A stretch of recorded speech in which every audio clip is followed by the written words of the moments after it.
I'm going to move now to talking about retrospective cohort studies, much more commonly done than prospective studies for reasons that will become pretty clear, I think. So basically, the thing about a retrospective cohort study is that you need to be able to define this previously existing group. Now, they may, for example, be people in a particular industry, and you need to be able to define them very comprehensively sometime in the past, and then trace their health outcome experience, including deaths and maybe cancer, right up until to the present time, or at least closer to the present time. It doesn't necessarily have to be right to the present time. And again, similar to prospective studies, you have an exposed and unexposed group, or you may have degrees of exposure, but in that sense very similar. But the big difference between prospective and retrospective is that in retrospective, all the exposure and the health outcome events that you're going to be examining and using in your data analysis have already taken place by the time the study starts. And there is no contact in retrospective cohort studies with the participants. In fact, people probably don't even know in most cases that they are actually participating, because there's no contact with them, you don't interview them, and you just use records, existing records, and it involves linking a lot of data sets using personal identifiers and trying to reconstruct what's happened over the follow-up period.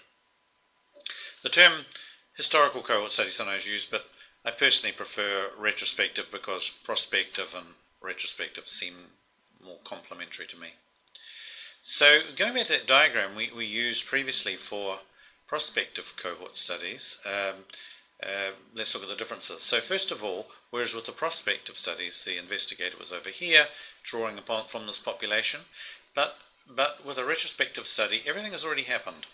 And so in time, the investigator is over here, after all the events have occurred. But from this time point, you need to be able to define this population, in other words, your cohort. And getting the information on this population, whatever it may be a work group or a medical group, that's often the limiting factor. That's whether or not we can get this, we can obtain information on this group of people, and with identifiers, names and birth dates or social security numbers is ideal, but we very often can't get that.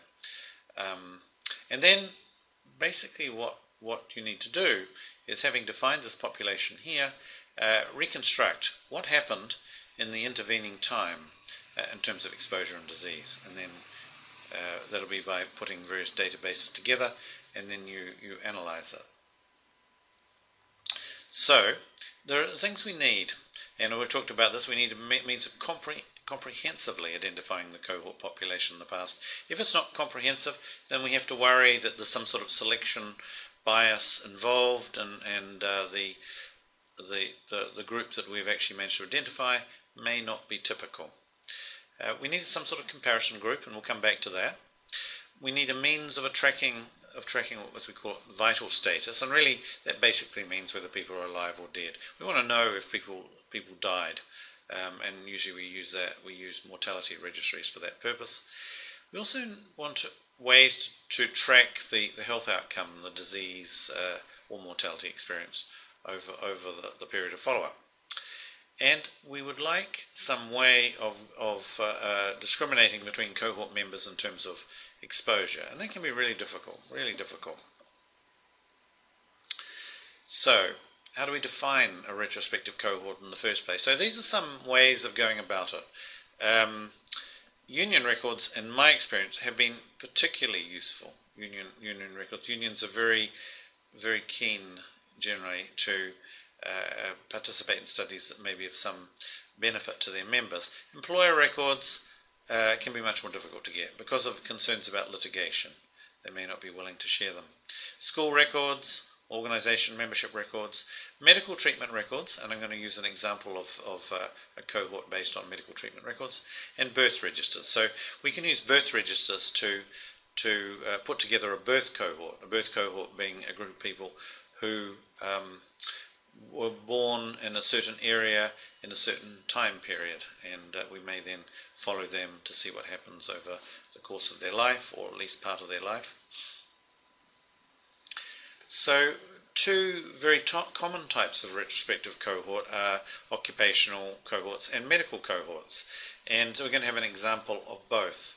And occupational cohorts may be defined from either union or employer records, but often easier to get the union records. And so they may be, they can be of various sizes. It could just be one work site, it could be multiple work sites, or it could be an entire occupation, for example.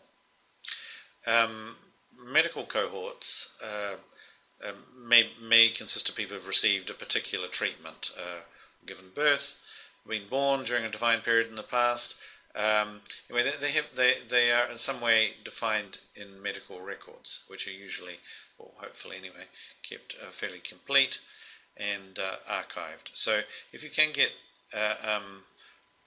access to medical records, you can do some very useful things. So I'm going to use two examples. The first one is a medical cohort, and this one is slightly differently, but I think described in your book. And basically, this is a cohort which has been very useful in helping to define the risks of low-level ionizing radiation for breast cancer. So, to give you a bit of background here, until the mid-40s, really, there was no treatment for tuberculosis, which was a major disease in the population. We've largely forgotten about it now because we have treatments, although it is still a major problem in developing countries, India and Nepal, and we'll be having one of the case studies will be on tuberculosis. But in developed countries, for the most part, it's a largely forgotten disease. But anyway, in the days when they really had no antibiotics that were effective, they tried various treatments, and one of them was this lung collapse treatment. And really, I think we know now that there was no rational basis for this treatment, but people believed it worked. It was not really based on a randomized trial to show that it worked, but the idea was that you would collapse somebody who had pulmonary tuberculosis of the lung. They would repeatedly collapse and reinflate the lung, and they would monitor this would be done artificially, and they would monitor the collapsing and reinflation with x-rays. And of course this was in the days when they didn't know too much about x-rays and their dangers, and so the cohort consists of 2,500 women who underwent this lung collapse therapy, and they received repeated x-rays, and the x-rays were documented along with their therapy. And they were compared with an almost similar group of women who received other treatments for TB during the same time. So, and of course, because they're collapsing the lung, the x-rays were largely of the chest, so it provided an excellent opportunity to examine the relationship between ionizing radiation or x-rays and breast cancer. And this was put together from medical records from 12 Massachusetts hospitals. The second retrospective cohort, which is an occupation one, is one of my own. And actually we're going to use this as a case study for retrospective cohorts. But I'll tell you a little bit about it in this particular talk. It was to investigate some hypotheses. So the main one, the broad one, was that firefighters were at higher risk for some cancer types, without being particularly specific there, than most men in the general population. And then the second hypothesis, which was more specific, was that firefighters were at higher risk of testicular cancer. And this hypothesis really came out of an earlier study that I'd carried out, which was a cluster of testicular cancers. And we'll talk a little bit about that in a future talk when I talk about cluster investigations. So the cohort consists of 4,300 men who'd worked at least 1 year as a professional firefighter, including at least one day between 1977 and 95. So 1977 was selected because that was really the first year that the New Zealand Cancer Registry, the National Registry, was made fully electronic. All the records were recorded electronically, so it made it easier for us to link the data from the cohort, which was obtained from union records. And that was sort of an electronic database. We were able to link it through electronically with the cancer registry. So in this particular instance, the union had been keeping records for the purpose of deciding which firefighters were eligible for long service awards. And they had, when they put together this registry, they had, of course, no conception that it might be used in a future epidemiology study. But when we came across it, they were only too happy to share it with us and to allow us to use it for our study. And that's a pretty typical situation with unions. Unions are a great source of data, as I said before. So that's the occupational example that I'm going to be using. And you'll get to see a lot more detail because you'll be actually getting the opportunity to read the paper. Okay. So again, very much like prospective studies, we need to think of the cohort members in retrospective cohort studies are actually at risk at the beginning of the follow-up period, at risk for the diseases of interest. But the thing about retrospective cohort studies is that we can't really completely confirm that generally, and that's because the cohort existed long ago in the past, and we are unable to examine them to exclude certain conditions. So unless we have some way of actually confirming this, we often have to just make the assumption that they are free of the health outcomes that we're interested in. And we can get away with this assumption because it's probably the case that even if there are a few people, say, with certain cancers, or heart disease, say, then there'll be a minority in the cohort at the baseline. There'll only be a small proportion. And so hopefully they will not hugely affect our calculations. But the thing is that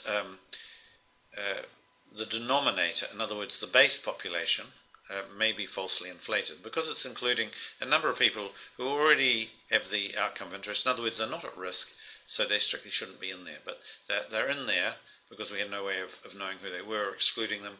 And so the cohort is the denominator, at least, is falsely, or really the cohort is falsely inflated. So again, we very much as with prospective studies, we have a choice of internal and external cohort comparison groups. But usually, or very often, not always, but very often, we're much more likely to use an external cohort for a retrospective study. But let's just starting by talking about the use of an internal comparison. Cohort members are classified according to their level of exposure. And so you separate them, just like prospective studies, into exposed and unexposed, or more exposed and less exposed, depending on the situation that you're in. But the thing is, with the internal comparisons, we often don't have the data on the people who are present at baseline to be able to divide them into exposed and unexposed. So moving on to data analysis. So data analysis is at least for when you have an internal comparison, it's very much very similar to the way it is with a prospective study.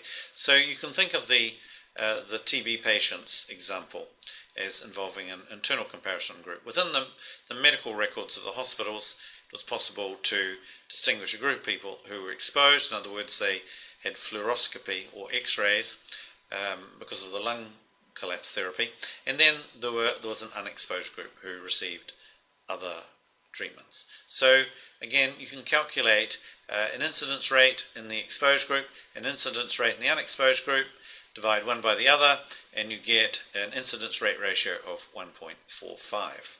And any of you who are interested can go and look at this publication here. So that was the internal comparison, very similar to prospective cohort studies. It's a little more complicated when you use an external comparison group. But we often use the general population because it's very hard, because we can consider ourselves to be lucky to have had the opportunity to define a population for our retrospective cohort study in the past, and the chances are that there will not be another population, external population, for which we have comparable data that we can get, and it will be an appropriate comparison group. So very often with retrospective cohort studies, we fall back on using the general population as our comparison group. And you might say, well, the general population probably contains some of those people in your cohort, but we generally assume that there may be a few, but there's not going to be too many, sort of. So the general population is comprised of many different occupations. So particularly if you're looking at occupational cohort, there may be some firefighters, nuclear power plant workers, or whatever it is you're looking at in the general population. But usually they're too few to be able to affect the results.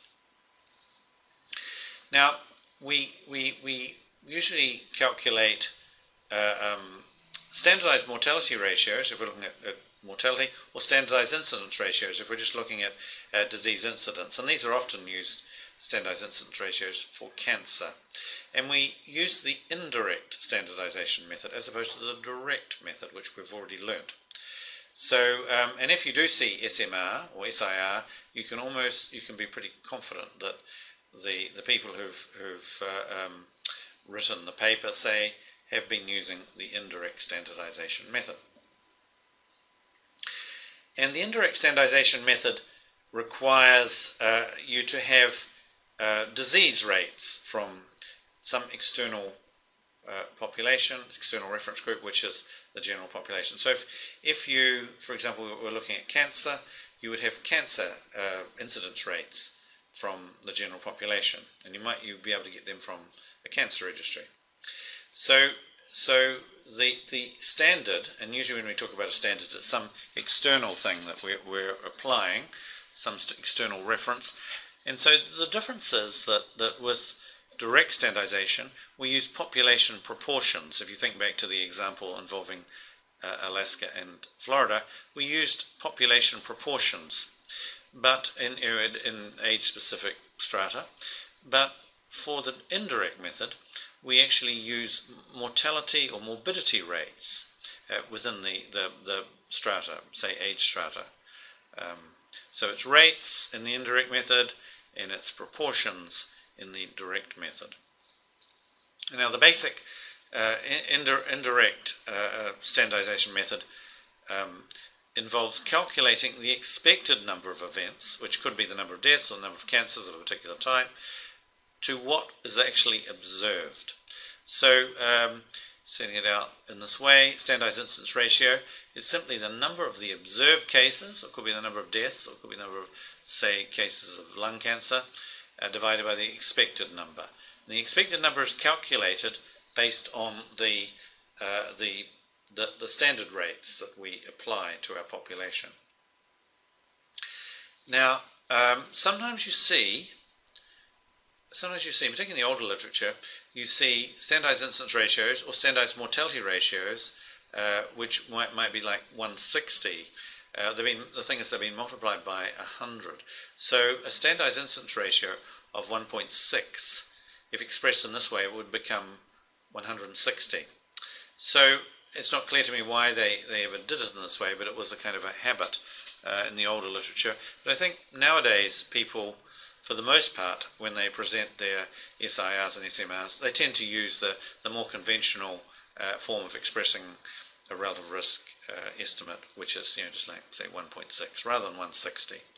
So, because these standardized incidence ratios and standardized mortality ratios are just really another form of the relative risk estimate. So let's illustrate the process with this example here, and this involves some data involving potash miners, and the question is whether or not they're at higher risk of mortality. Miners, of course, are generally regarded as a population at high risk of many diseases, and so their life expectancy is often shorter than most of us. So in this data set, we have been able to stratify people according to age group, less than 45 years, and so on, to more than 60 or more years, and we have a lot of person years that have accrued in each of these age strata. And we don't know how many deaths occurred in each of these strata, but what we do know is that there were a total of 36 deaths during the period of follow-up. But that's all we know. We don't actually know whether that's high or low or what you'd expect. So to calculate, so this is the observed. So to calculate the expected rates, we need to bring in general population death rates from the same population basically as from which these miners were drawn. So these are the population death rates, like 50 per 100,000 person years and so on. So using this and also using these person years data, we can calculate the expected number of deaths. So here's the calculation, and so basically it's just the summation here. So we take in each age stratum, we take the cohort person years, and we multiply it by the mortality rate for that stratum, and then we add them. So here we have it. So for the youngest age stratum, which was less than 45, we multiply the number of person years by the population rate, and it gives us a figure of 6.1 deaths. And we do that for each of the strata, and then we just add them together. So we're adding them together in this column here, and they sum to 34. But we observed 36, so from observation, even though we didn't know which strata they fell into. So we can calculate the standardized mortality ratio very simply, just by dividing this number, the observed number, 36, by the expected number, which is 34. And we get a value of 1.06, or expressed in the other way, multiplying by 100, it'll be 106. So generally we would say, looking at these data, that's probably, there's not a lot of evidence that the miners are at higher risk. They might be at slightly higher risk, but really doesn't provide a lot of evidence on its own that there is a higher mortality rate. So, although we can compare directly standardized estimates, particularly if they're directly standardized to the same population proportions, it's generally said that we can't validly compare standardized incidence ratios or standardized mortality ratios from two different populations, unless the at least particularly the age structure is the same.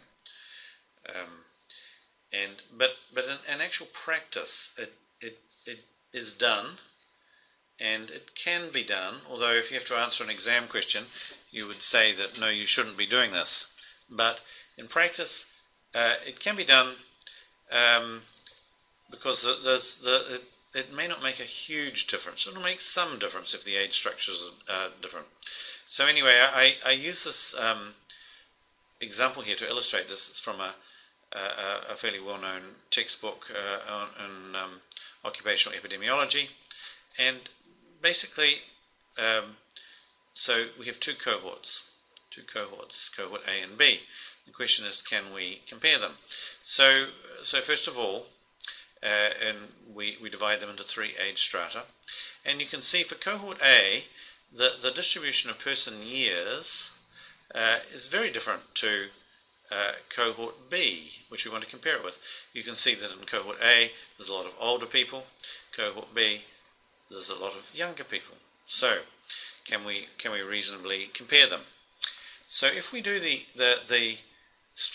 so we have here already calculated for us the expected numbers. So we're not going to calculate the expected numbers, but we have the observed, what was actually observed in the cohort, the numbers of deaths. and numbers of deaths in both, and then we can calculate from the reference, the standard data, the population data, we can calculate the expected numbers. And so you can actually do a stratum-specific SMR. So 25, the observed, divided by the expected, gives an SMR of 1.67. And we do it for each of the strata, and we see 2.5 and 2.75. So, but if we go through the same exercise, sort of dividing the observed by the expecteds for cohort B, we see that the individual stratum-specific values are exactly the same. So they're exactly the same. So you would expect the SMR to on that basis, you might expect anyway the SMR to be exactly the same. So, but when we calculate it out using the total observed and the total expecteds for the two cohorts, we see there is some difference, 2.67 and 2.07. Yet we know from the stratum-specific values that in fact the two cohorts are at equal amount of risk. But so on the one hand, it illustrates that you can't directly compare them because there is a difference here. On the other hand, it also at the same time illustrates that even though the difference is very profound, this is a very old cohort and this is a very young cohort, there's not a gigantic difference between the two, 2.67 versus 2.07. There's some difference, which means that strictly speaking you shouldn't be comparing them, but in practice it seems that you really have to have very, very different age structures to make a big difference. So the question often comes up, when do we use direct and when do we use indirect standardization? So it's very circumstance specific. Sometimes you can do both. So the direct standardization basically is very useful to use when you have two very large populations like Florida and Alaska, or two countries say, and the stratum specific rates are reasonably stable. So what do I mean by reasonably stable? So if we had already covered confidence intervals, which we'll do in a future lecture, I would say that they have a fairly narrow confidence interval. A fairly narrow confidence interval would mean that they're fairly stable. The wider the confidence interval, the more unstable, the more wobble, you might say. In other words, the more uncertainty in the relative risk estimate, or even the estimates of the individual incidence rates. But when you have big populations, big numbers, direct standardization is very appropriate because you have these stable rates. So when do we use indirect standardization? So there are two basic situations. So one of them is the potash miners example which I showed you before. We knew the total number of deaths, but we didn't actually know which strata those deaths fell into. But we had a total, and we did have stratum-specific person time data available. So that's one situation. And then the second situation is when you have few cases in the individual strata. So, let me illustrate that by just jumping to the slide. This is the potash miners, but here I've inserted the observed deaths, which, for the sake of for illustrations purposes, I didn't show you the observed deaths, but the previous example, because we just didn't need it for the calculation. All we needed was this total number. But if, say, we have only a small number of deaths here, then the incidence rates are quite unstable. For example, if there's one death per 12,000 person years, but that could easily have jumped to 2. Could easily be 2 or 0, in which case that would dramatically change, doubling or turning it to 0. So these very small numbers are regarded as unstable. So those are the two situations. When we have either of those situations, just the total, or we have very small numbers in the individual strata, but either this one or that one, we do have to have larger population level incidence rate estimates available. This is just a requirement for the direct method. This is our standard population. Now that's usually less of a problem because often there are population-based data that allow us that will give us these rates, and particularly available for cancer because of cancer registries, but also for mortality.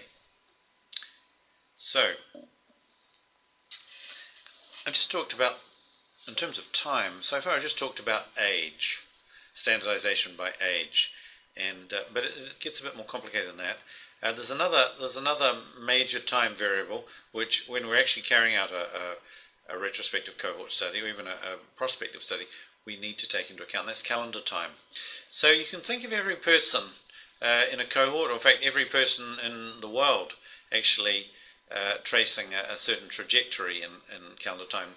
Now this is known as a l9s diagram, and so you can see that in this example, here's age, sort of going from age 60 to 64, and here is year, so going from 2000 to 2005. So each of these cells represents a one person age, 1 year of person age, and 1 year of calendar time. So you can see that each person has a trajectory. So if this is a cohort, in each of these people, the filled dot represents death or immigration, and the open circle represents birth or immigration into the country. In other words, they appear in the cohort. This is essentially an open cohort. So everybody is moving through time in this trajectory. They age, and at the same time they move forward in calendar time. So we all do this. Everybody would fit on this. If it was expanded in terms of ages and years, everybody would fit on this l9s diagram. So you can think of people contributing to the various cells. So say we divide it up, and we have bigger cells. We have 5 years, 5 calendar years, and we have 5 years of age. And this is just one person moving forward on their trajectory. And so when we divide up, we don't just stratify as we have previously by age. Here in this we've stratified in 5-year age blocks. So we also have to stratify in terms of calendar period. So you can see this makes it much more complicated. So we have 3 age blocks and 3 calendar period blocks, so giving a total of 9. So any person contributes differentially to these various cells. We usually refer to these as a cell. And so this hypothetical person, contributes 1 year to this cell defined in terms of 1990 to 95 and ages 20 to 25. They contribute 4 years to this cell, 1 year to this cell, 4 years here and 1 year here. So, and then you have to imagine that there may be thousands of people in your cohort, and they're all moving like this. And so you end up with many strata, and you really need a computer program. And there are certainly computer programs can handle this quite well. They will chop people's life trajectory into these different strata and work out how much person time they contribute to each one. You definitely need those programs. So we track people very much as we did for prospective cohort studies, and we need the data for very similar reasons. We want to get accurate person time contribution measurement, and we also want to be able to track them to get complete outcome information, because if somebody is disappeared off the study radar, then we may be missing their outcome information. We may need to try and contact them to get that.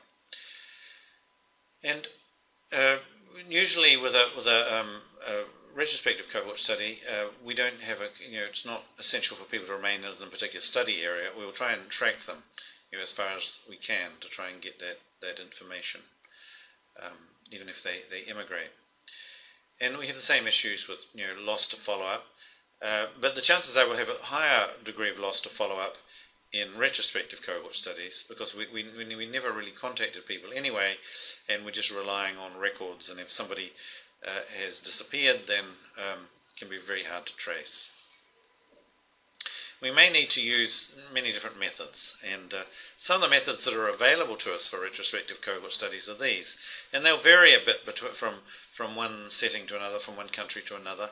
In the United States, we have the National Death Index, which is very good for finding out if people have died in the United States. So, in the Social Security Administration, older people receiving benefits. And there's cancer registries, there's medical records, driver's license records. In California, at least, they are available to legitimate researchers, and you can use those just to see when a person last renewed their license or when they last got a traffic citation, and that at least tells you that a person was alive at that time. So that can be useful just in terms of tracking vital status. Also, voter registration lists can give us useful information on people's vital status. So, and these again are available, voter registration lists in California at least, they're available to epidemiologists. Workplace, employment and union records, such as, are available in the circumstance that you're looking at. Telephone directories, and then credit bureaus. So Experian is just one example which I have used, and so credit bureaus often track people because they need to maintain a credit record of people. So you can pay, and they will actually, you can get access to a website which will allow you to trace people, even if they've moved from their former address and so on. So basically, you need to use as many of these methods as are available to you to try and maximize the person time of follow-up. So the problem with people who are lost to follow-up, the question is what to do with them.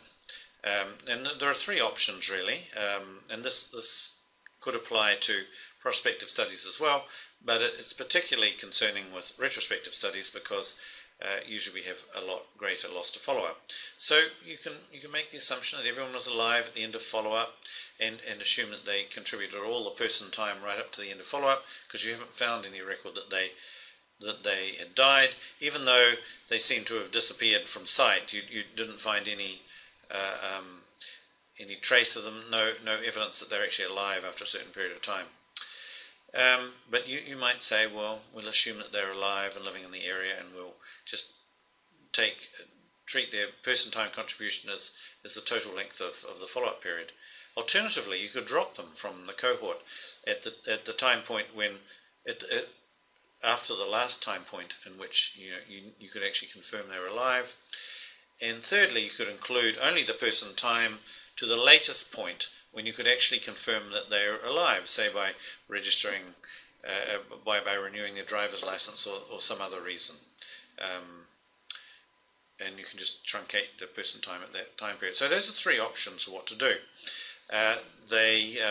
The first two have their limitations. If you assume everybody's alive at the end of the follow-up, it inflates the denominator, and so it's going to decrease any actually elevated risk because they're not contributing to the numerator. Even if say they'd immigrated and they died or they got cancer, they wouldn't contribute to the numerator, but they're still contributing to the denominator. So it falsely can decrease truly elevated risks.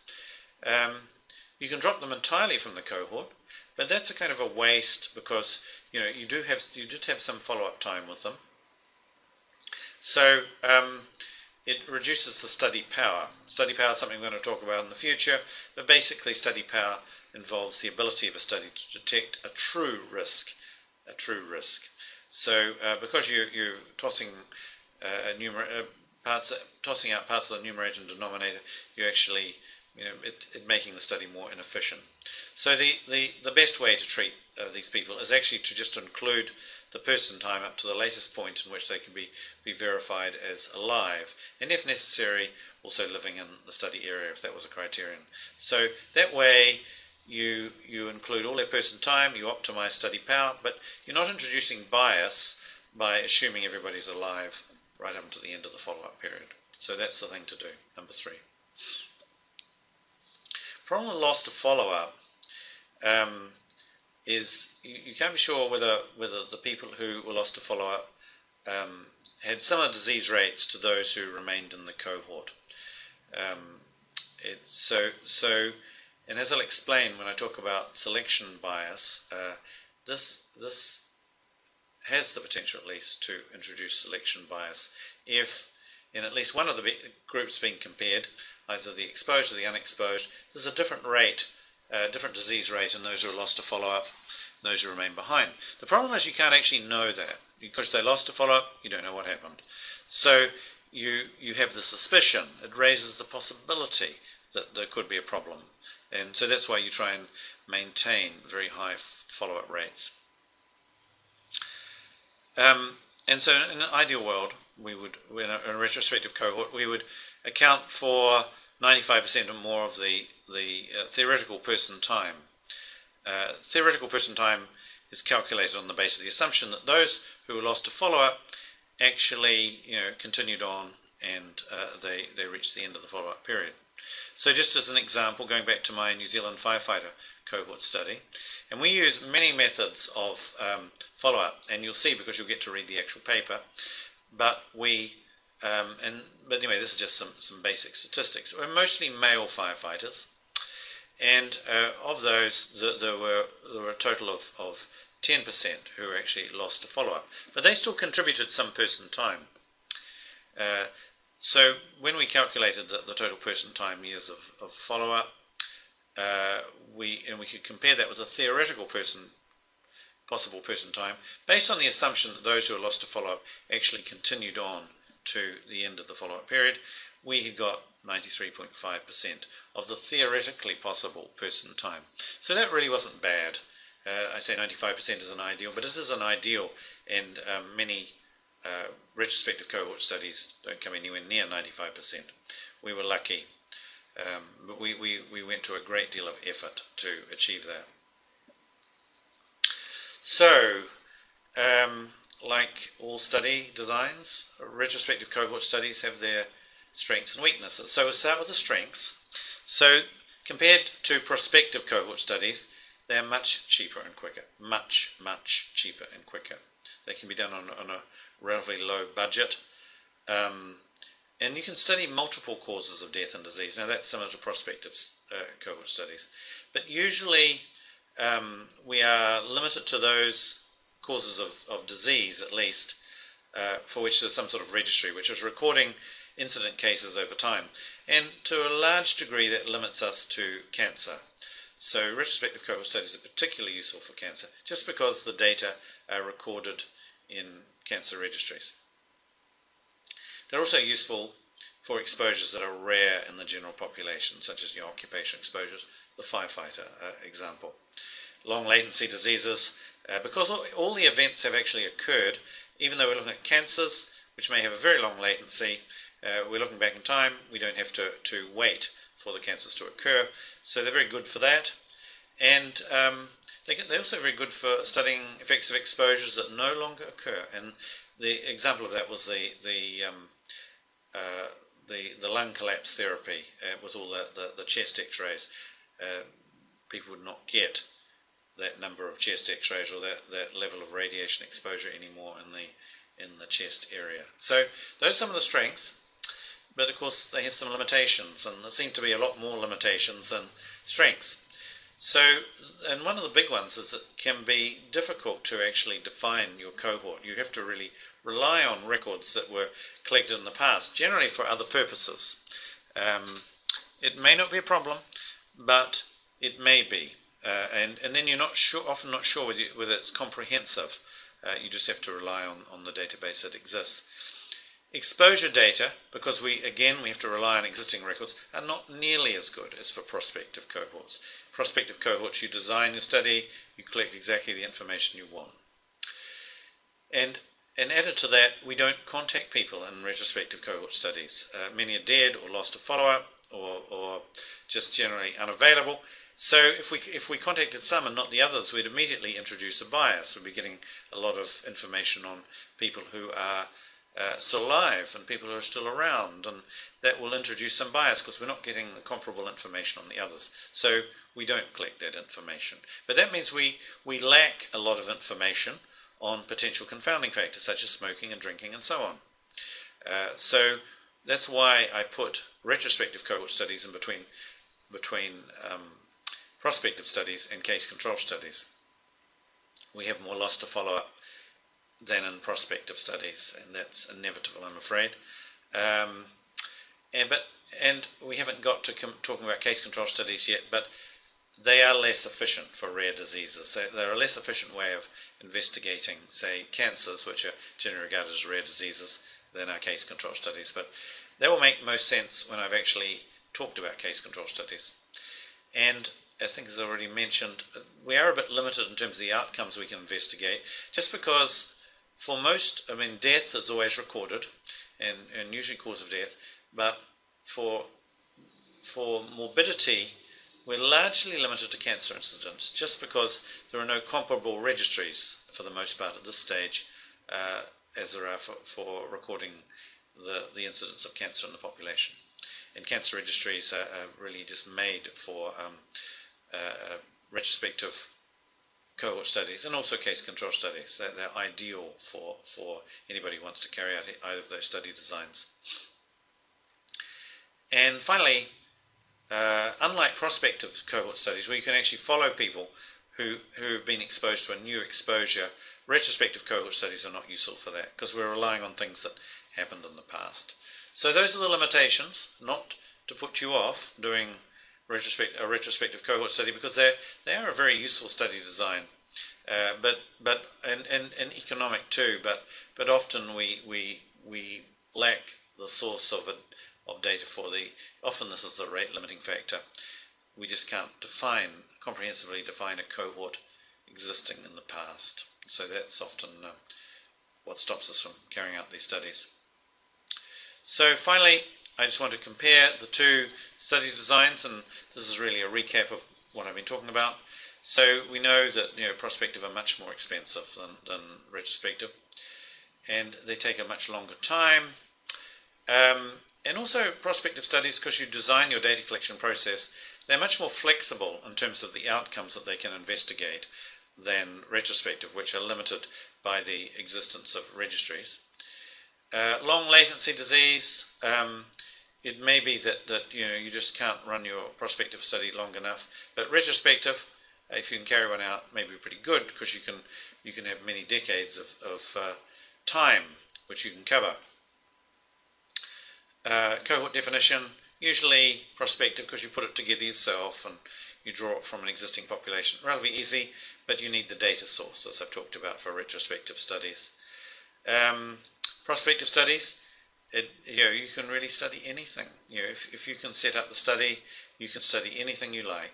But usually, for retrospective studies, you want some sort of, you're limited to some sort of special exposure. You couldn't, for example, investigate coffee drinking and alcohol consumption in retrospective cohort studies, because there's just no source of data on those things. Whereas you can, because people are enrolled in prospective studies, you can just ask them about these things.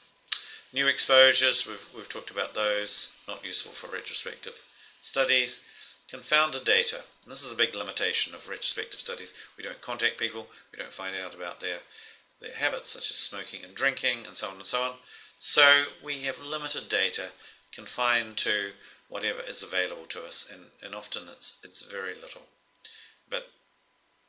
But prospective studies, excellent data.